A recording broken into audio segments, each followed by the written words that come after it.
Vamos a lo que nos compete. Hoy, 1 de abril, mañana... 2 de abril, 2 de abril. Evidentemente. No era muy difícil las cuentas. Sí. Y pasado, 3 de abril. Y así. Sucesivamente. Claro, pero nos vamos a quedar en particular lo que pasa mañana. Mañana, como decíamos en el editorial, es una fecha muy importante. Hoy, en particular, vamos a tener nuestro segundo versus de este programa, que nos viene a visitar Jerónimo Guerrero Iraola, abogado del CECIM. Jerónimo, ¿estás ahí? Aquí estamos, ¿cómo están? ¿Todo bien? Todo bien, por suerte. Te digo Muy igual bien. que en el otro versus que tuvimos, te podemos decir Jero, ¿no? Así como que somos amigos. Por favor. Sí, obviamente. Me encantó. Perfecto. Me encantó. Divino todo. Bueno, Jero, acá Francisco Aranda te saluda y también está Juancho Andrade. Juancho Andrade. ¿Cómo están, chicos? ¿Todo bien? Todo bien. Muy, pero muy contentos. Muy contentos, Bueno, pero también, bueno, hoy le comentamos a la oyentada esto, que sos abogado del CECIM. El CECIM es este centro de excombatientes de las Islas Malvinas, de acá en La Plata. Y bueno, una fecha muy importante, ¿no? El día de mañana. Y en ese sentido, sabemos que vos te abocaste, digamos, en general a los derechos humanos. Y bueno, y para arrancar, para romper el hielo, digamos que esa va a ser la primera pregunta. ¿Por qué? ¿Qué fue lo que a vos te motivó a digamos, abocarte a los derechos humanos y en particular al tema de los excombatientes de Malvinas, ¿no? A ver, fue una serie de eventos no planificados. A ver, ¿cómo es eso? Pero sí muy afortunados. Vieron que hay una película y una serie que es una serie Sí. de eventos desafortunados. En este caso, fueron una serie de eventos afortunados. A mí me interesó siempre la lucha por la justicia, por la justicia social, por la que ahora podemos también caracterizar como justicia social, justicia ecológica y justicia antipatriarcal. En aquel momento, estamos hablando de 2007, 2008, Sí. Lo pude canalizar a instancias de la Asamblea Permanente por los Derechos Humanos, más allá de que desde siempre, desde muy chico milito en el peronismo, la vocación por la justicia, además de ser estudiante de Derecho en aquella época, la pude canalizar a instancias de la Asamblea Permanente por los Derechos Humanos.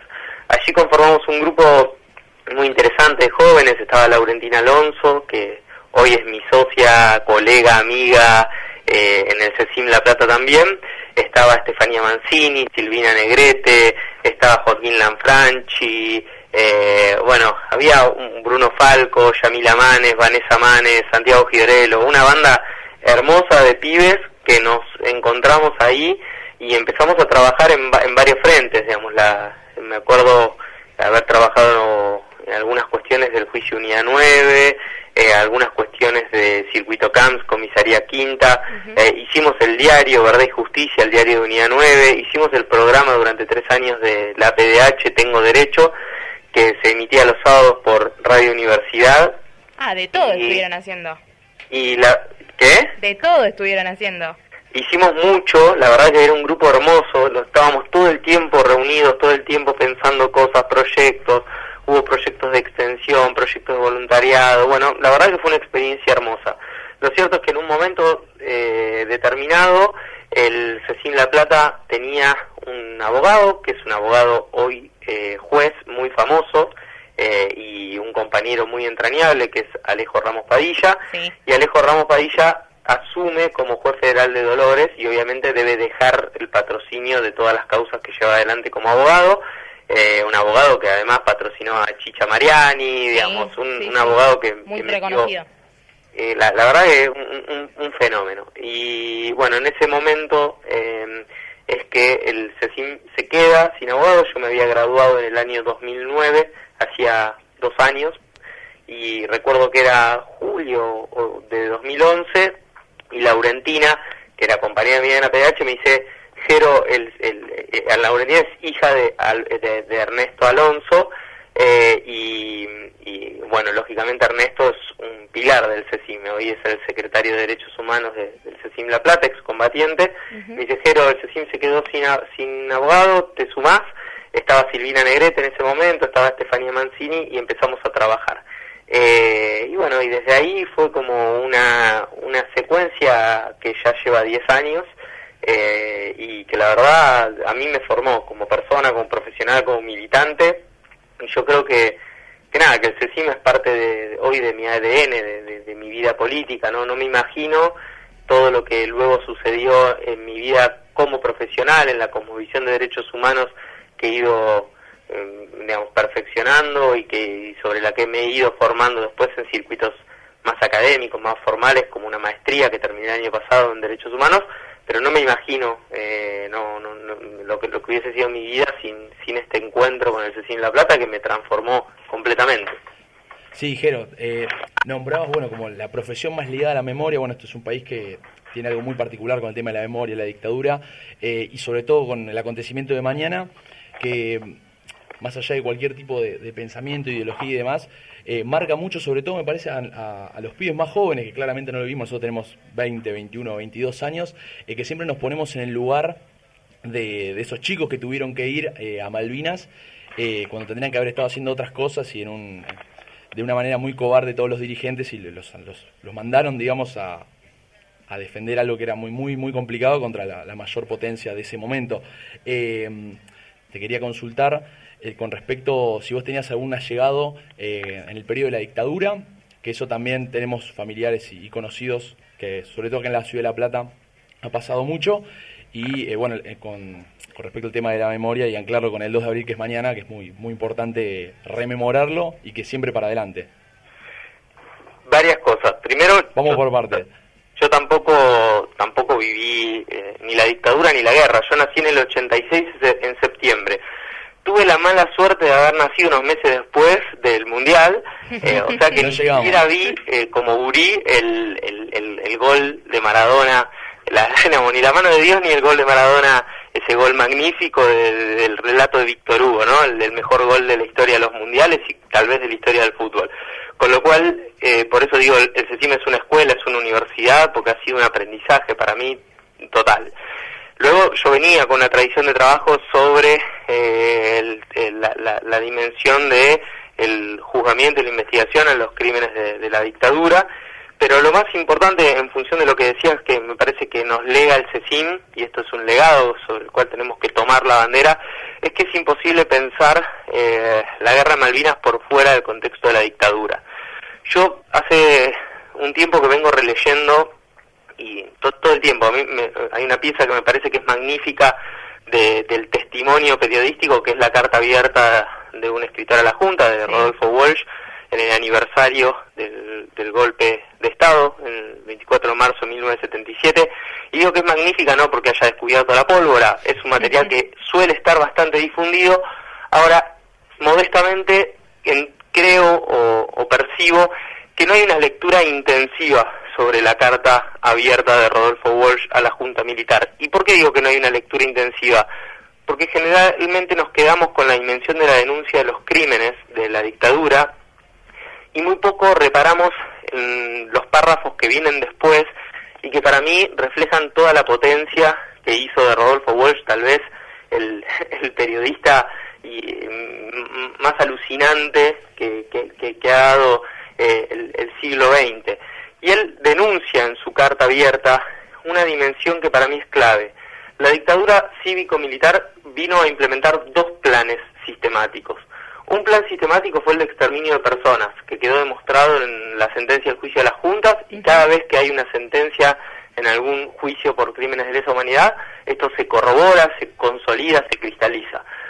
Pero hay un segundo plan sistemático que implementó la dictadura y sobre todo que llevó adelante la pata cívica del golpe, amparada por ese brazo ejecutor que fueron las Fuerzas Armadas, que es el plan sistemático de entrega de la soberanía. Rodolfo Walsh en un momento dice, hay un crimen aún peor que todos los crímenes que vengo denunciando en los párrafos precedentes, que es la miseria planificada, ¿no? La dictadura vino a romper el modelo de sustitución de importaciones que supo edificar el peronismo y que nos llevó no solo en la industrialización y a otras cuestiones maravillosas, el Pulqui como una idea de investigación y desarrollo, sino también nos llevó al empate social en términos de distribución del PBI, ¿no? Una cosa que fue magnífica y que todavía, digamos, hoy vertebra todo lo que es el movimiento nacional y popular. Sí. Digamos, la dictadura vino a romper eso y lo logró. La dictadura fue el punto de inflexión de la Argentina del estado de bienestar y de la Argentina industrializada. Y en ese marco hay que decir y hay que subrayar que las Fuerzas Armadas estaban formadas en la doctrina de la seguridad nacional, en la Escuela de las Américas, a instancias del Plan Cóndor, en una lógica que estaba orientada a reprimir y eliminar física y simbólicamente lo que regionalmente se había caracterizado como el enemigo interno. ¿Y qué era el enemigo interno?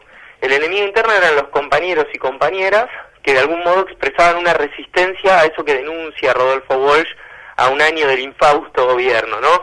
Era la resistencia a un modelo oligárquico de Estado, un modelo que venía a hacer la fiesta para unos pocos, la fiesta a la que no te van a invitar, ¿no? Sí, que luego no se reprodujo en otros momentos de la historia, como el infausto gobierno también de Mauricio Macri. Pero digo, en esa lógica hay que entender que esas Fuerzas Armadas no estaban preparadas para la defensa, sino preparadas para la represión.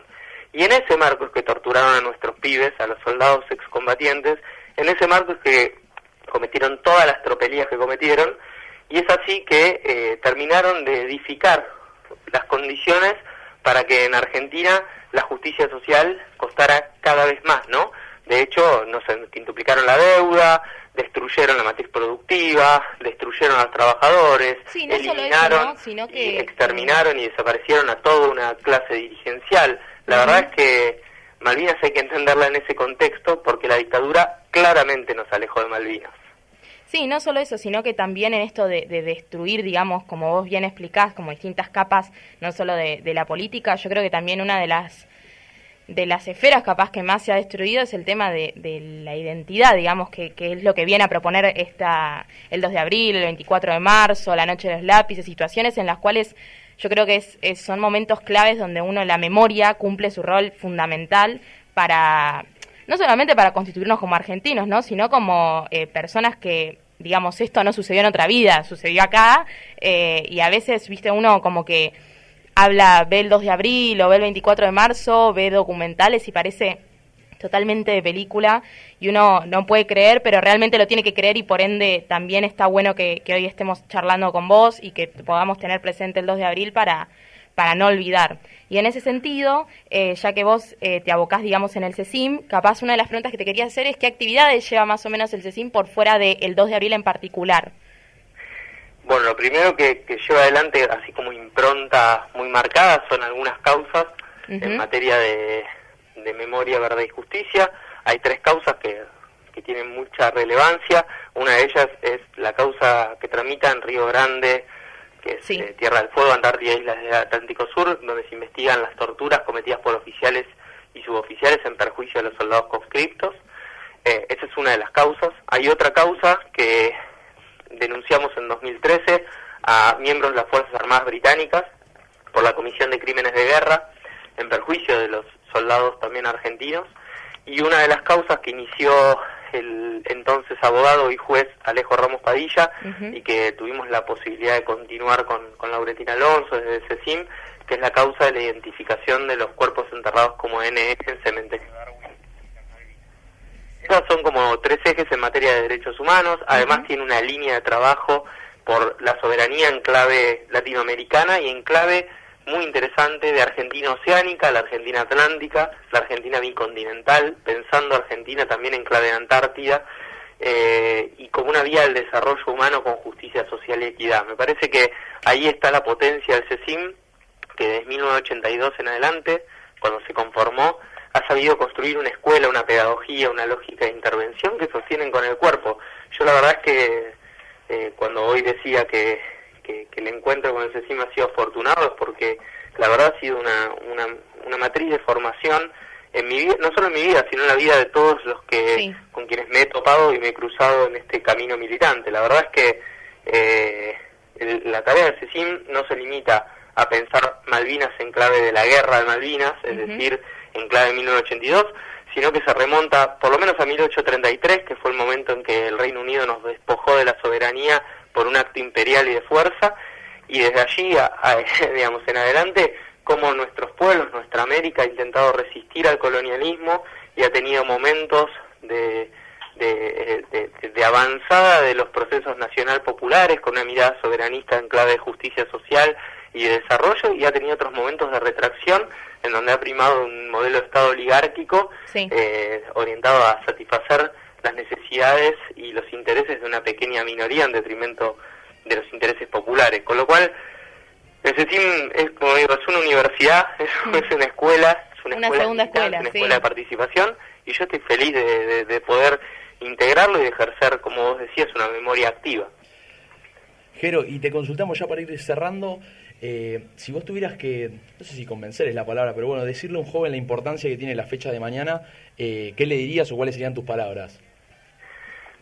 Lo más importante es entender que la dictadura nos alejó de Malvinas, que no podemos pensar el 2 de abril en clave de gesta heroica y de patrioterismo, sino que tenemos que entender que Malvinas es una metáfora que condensa hacia adelante todo lo que necesitamos como pueblo para pensar una vía al desarrollo. Argentina hay que pensarla, o mejor dicho, Malvinas, hay que pensarla en clave de Pampa Azul, en clave de Océano Atlántico, en clave de Plataforma Continental Argentina, en clave de Antártida y en clave de desarrollo 2030, 2040, 2050, digo, en clave de pensar los próximos años, las próximas décadas del desarrollo nacional, un desarrollo que se tiene que dar con perspectiva regional y con justicia social, con justicia ecológica y con justicia antipatriarcal.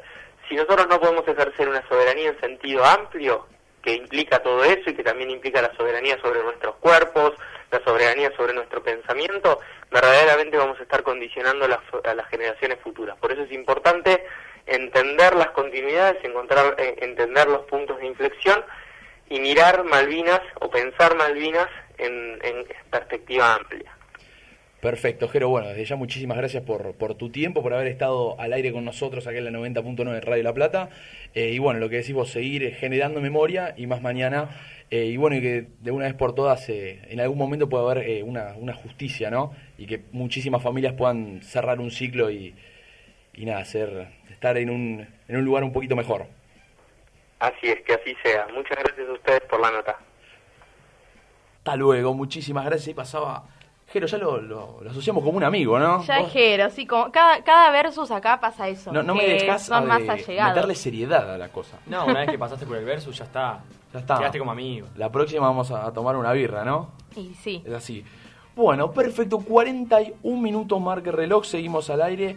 Siguen siendo las 10 de la noche, mañana viernes, estamos tranquilos en este previernes. Vamos a pasar con unas cancioncitas ahora, porque yo, ¿qué te avisé? Les avisé hoy. Porque Catu está del otro lado, que siempre nos está ayudando con esto, y Guille también, nuestro operador, que nada, le mete muchísima onda al día y a la noche.